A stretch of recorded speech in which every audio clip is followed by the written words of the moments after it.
Adama Barrow a été déclaré dûment élu pour servir en tant que président de la République de Gambie. L'annonce des résultats des dernières circonscriptions à la presse a été faite par le président de la commission, Alieu Momar Ndji. D'après les résultats globaux annoncés, le président sortant l'emporte avec 458 519 sur quelques 900 000 électeurs, soit un peu plus de 53%. Loin devant son principal concurrent et ancien mentor, Ousseynou Darbo, avec 238 253 des voix, 27,7%.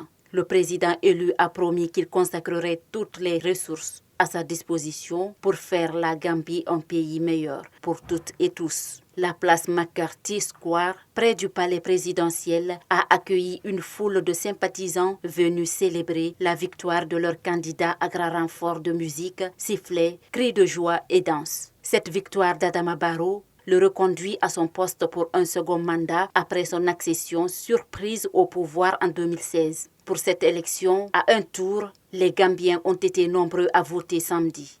Selon les données de la CENI, près de 89% des électeurs se sont déplacés.